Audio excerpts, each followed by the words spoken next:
Welcome to the League of Women Voters Empowering You series. This program is designed by the League of Women Voters in participation with Dayton Access Television to provide unbiased, nonpartisan information on issues that are relevant to our friends and neighbors throughout the greater Dayton area. The League of Women Voters mission focuses as much on education as it does on voting, and the League has various positions including government, social policy, and natural resources that it focuses on. My name is David Bodary. I'm a member of the League of Women Voters and your host as we discuss today's topic, what is the League and what do they do? Our guests today include Chris Corba, who is the Executive Director for the Greater Dayton League of Women Voters, and Mario, the President of the Greater Dayton League of Women Voters. So Chris and Mario, welcome. Thank you. Thank you for having us. It's delightful to be here. Thanks. Thank you. So I appreciate you being on Zoom with me today. I know that you've got busy lives, and I know that you're doing league meetings as soon as we're done taping this show. So I do appreciate you approaching it this way. My hope is that the two of you can help the viewers and me understand more about the League of Women Voters itself, perhaps a bit of history, and then more importantly, what the League is up to in 2023. Okay. Well, actually, the League of Women Voters of the Greater Dayton area is one of the oldest leagues in the country. We were established in 1920, about 6 months before the ratification of the 19th Amendment, which gave women the right to vote. And the reason that they started so early is because they wanted to hit the ground running. And originally, our mission was to explain to women how to vote, to explain what the issues were and why it was so important to vote. And we had just a very, very rich history within our organization. Lots of people that we remember from history in the Dayton area, like John Patterson and Talbot and all of those names that you see on buildings and on street signs were part of the process of creating the League of Women Voters. Yes, and in fact, Eleanor Roosevelt, I think, came to Dayton and spoke with the local league, as well as some other kind of nationally recognized public figures. So it's not just a little group, it's a big deal, isn't it? Absolutely, and our league is actually one of the biggest leagues in Ohio. And we are one of the few leagues in the United States that actually has paid staff. So that's exciting too. That's a true testament to the to the board's wanting to make sure that this organization is run in a way that is professionally sound. And I know for myself as executive director, I could not do what I do without the support of the members of the league. I mean, they're just amazing. I think league members are among the smartest, most passionate people I've ever met in my entire life. Absolutely. And Chris, you've been the executive director now for more than a year, but because of almost COVID, I was going to say, I can't keep track very well anymore. So almost 2 years. So thank you for your service in that role. And Mario, you are president this year, and your presidency comes to an end, I think, this spring. Is that right? Correct. After the annual meeting, at the end of June. And so I've been president, it's the end of my second year. Prior to that, I was president-elect for 2 years. Prior to that, I did voter service for 3 years. So my time with the league has been enlightening. I find myself being more politically savvy as the days go on. We certainly live in challenging times, and I think the value of the league to the community at large is that we are considered to be nonpartisan and a good source of information.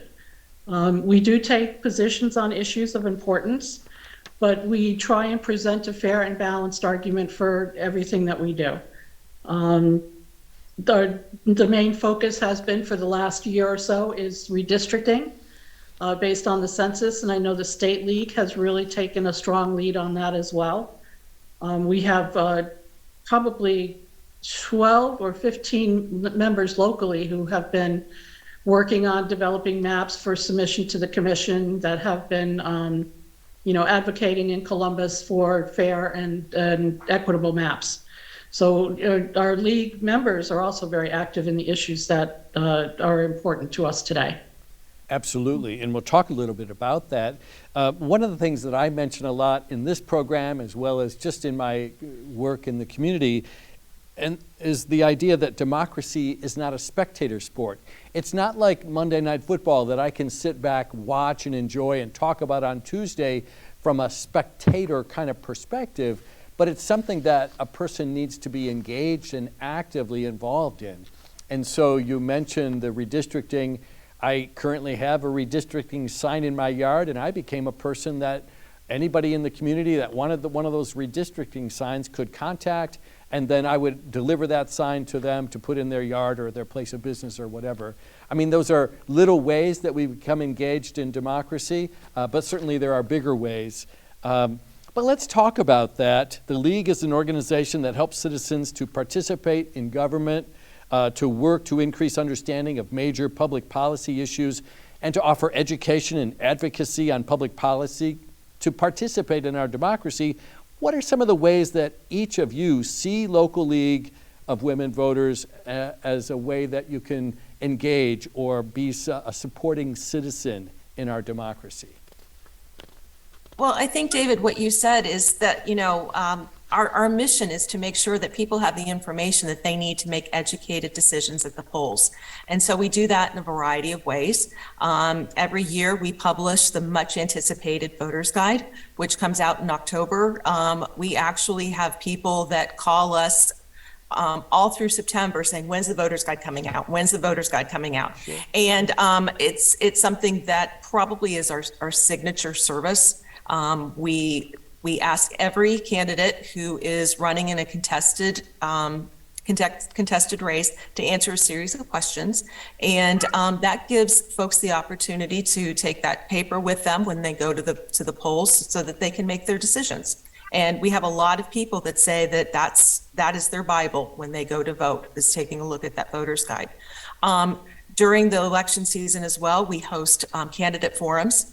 And I think that candidate forums are a great way for people to get excited about politics and get excited about the process of voting, because they give you an opportunity to actually meet the people who are running for office, to ask them questions, and to see how they react in any given situation, and how they're going to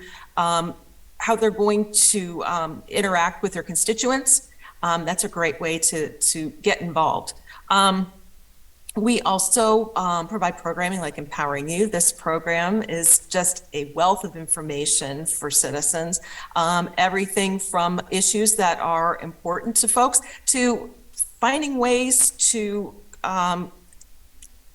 take care or get rid of disinformation. You've done a number of programs that have helped citizens figure out what is truth, what is opinion, how do I find out where some balanced information comes from. So. Yeah. I appreciate that, Chris. Thank you. Mario, are there things that you recognize that the League is involved in that you'd like to highlight or give focus to? Well, I think one of the ways that we provide education for the community at large is through our Capital Chat event, which occurs in January. And we invite people who are familiar with the goings and comings in Columbus to come down and present some insight. We've had reporters from the local newspaper. We've had members of the legislature. We've had, other commentators. Chris, who's zooming in this? Did I catch it about? I caught you off guard. No. Joe Ingles, who is a bureau chief in Columbus, as well as Amelia Robinson, right, who is a familiar name here in the Dayton area. Amelia now is working for the Columbus Dispatch, and they are so excited to be part of this. They are excited to be appearing together because they don't often get to speak to one another and to bounce ideas off of each other. And so I think we're going to get a really good insight into the behind the scenes story of what's going on at the State House. And it's going to be on January 24th this year. and tickets are $20. It's done via Zoom.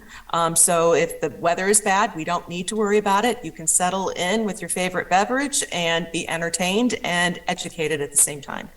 That's perfect. Yeah, and I think if we've learned nothing else in the last couple of years, what goes on in our legislatures is really important, and it does have impact.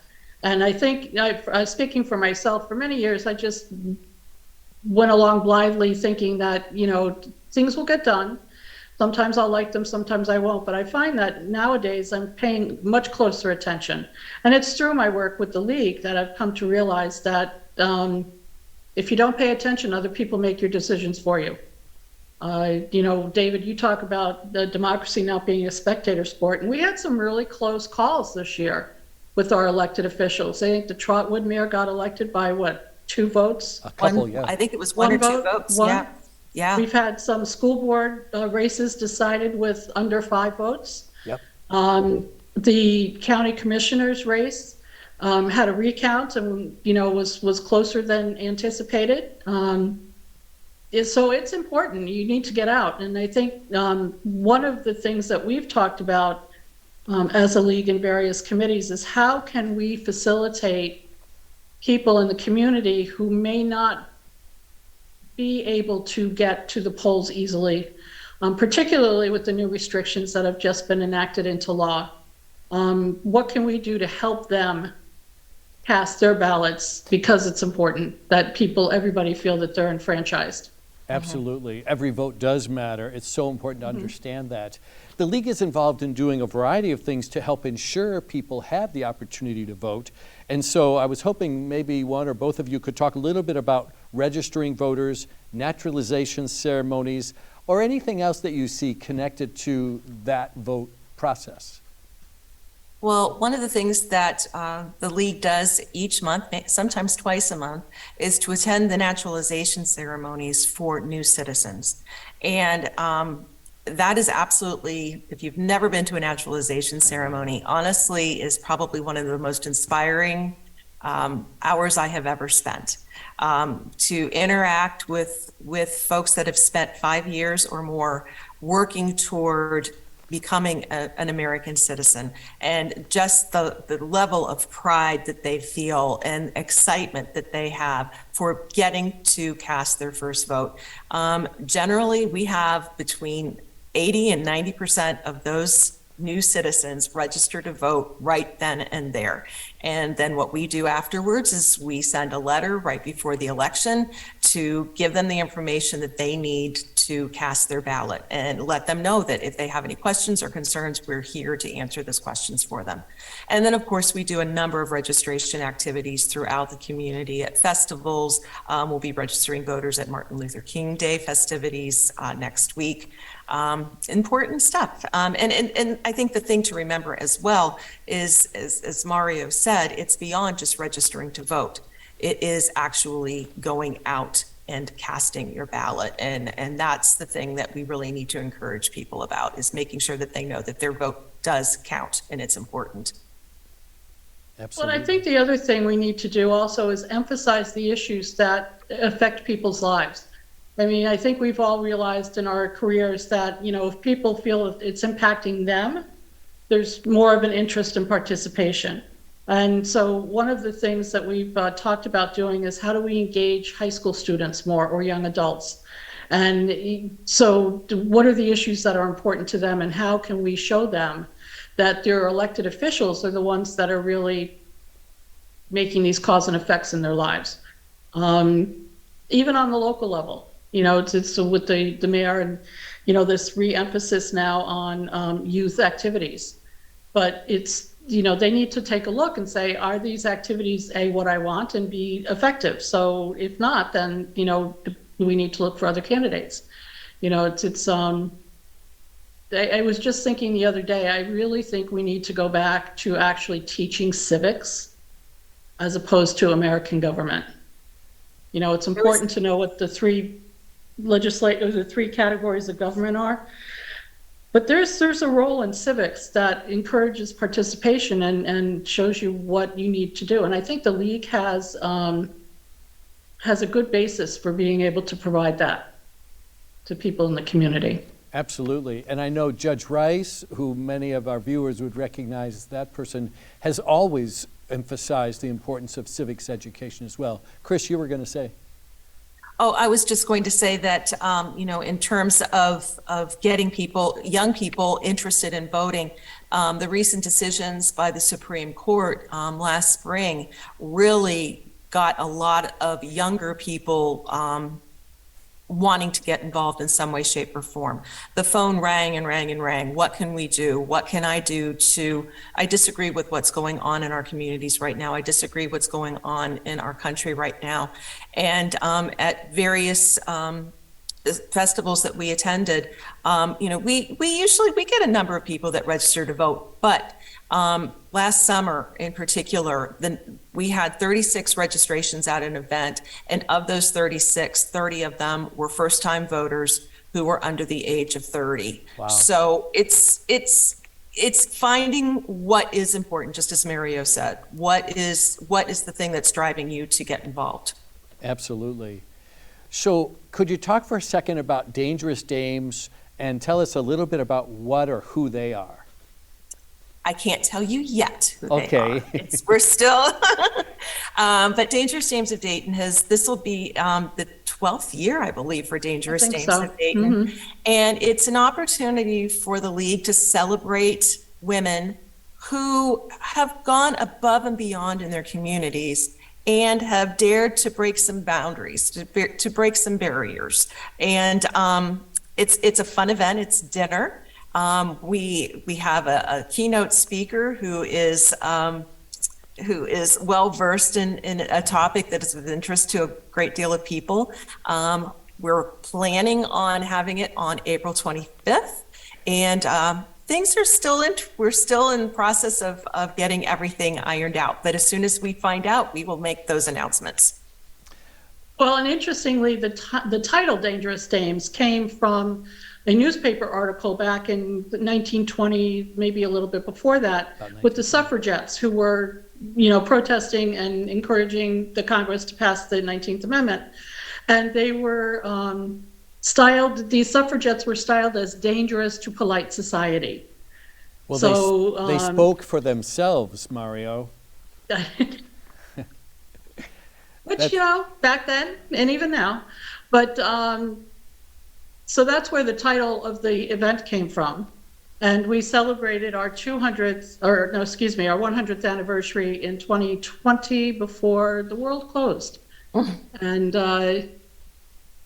last year we were back in person and it was fabulous. And I think we're going to move forward. But as Chris said, we choose recipients of the Dangerous Dames appellation for their work in the community and how they have made an impact. Absolutely. Above and beyond. Right. Well, thank you. I want to move now to think a little bit about what does the League of Women Voters do at a larger level, at the state level. And I know that you both are involved and have been involved in some of those things, but I don't know that the viewers understand that the State League has positions on government, social policy, and natural resources. Could you talk a little bit about what goes on at a state convention and sort of what are the things that the state begins to advocate?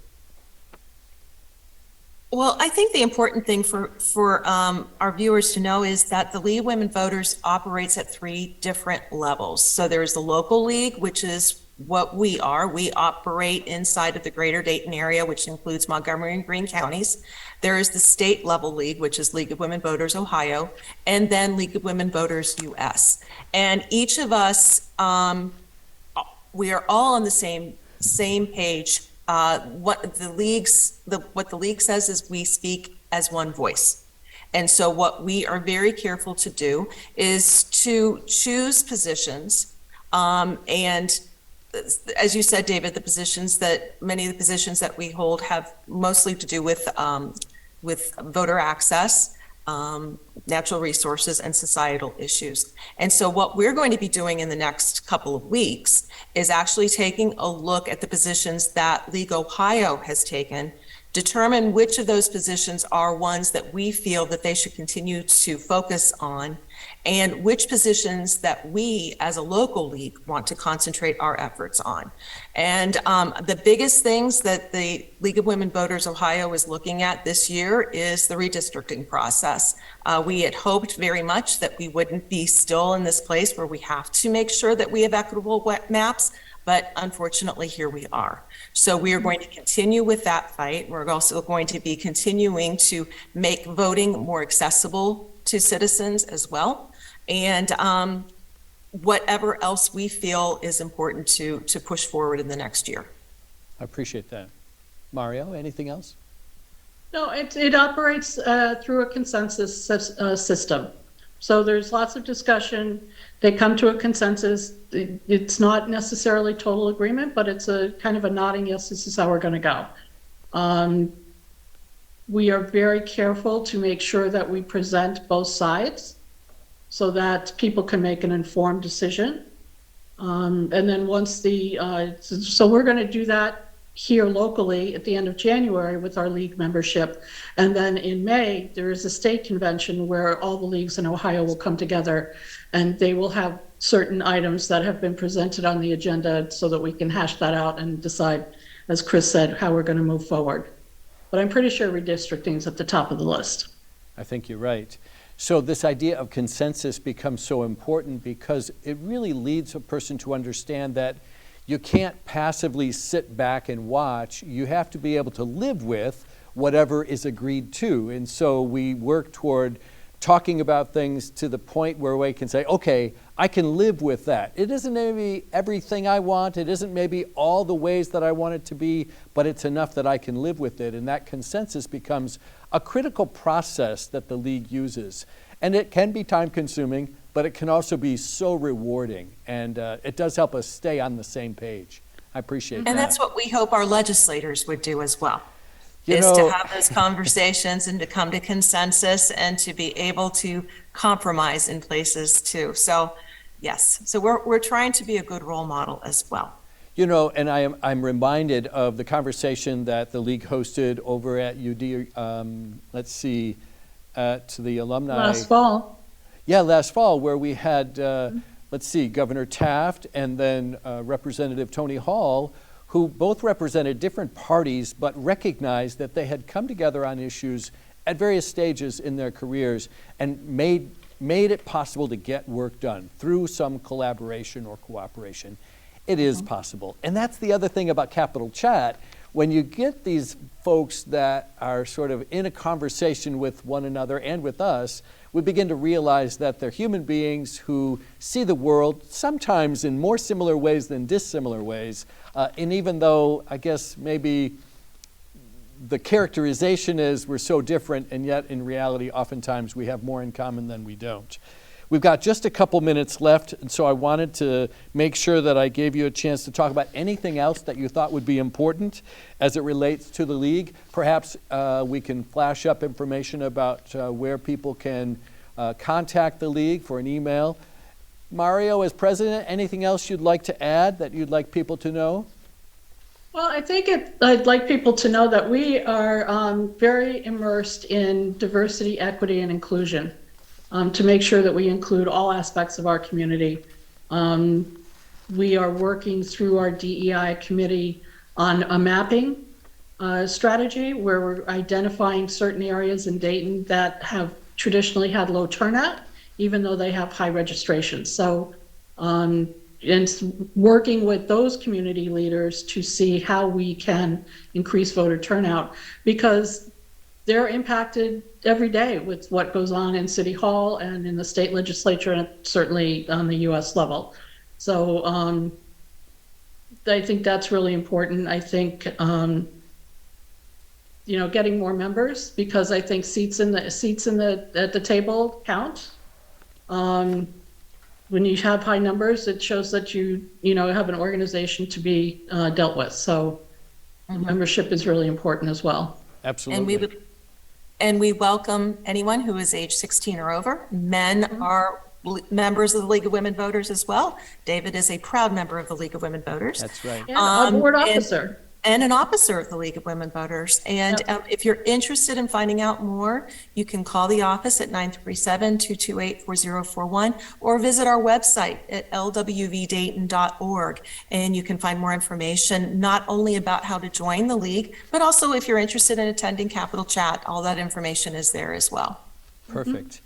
And we do have presence in social media, so if people are looking, there's a Facebook page, and there are tweets that people can get access to. And again, calling that number or emailing the League is one of the best ways to do that.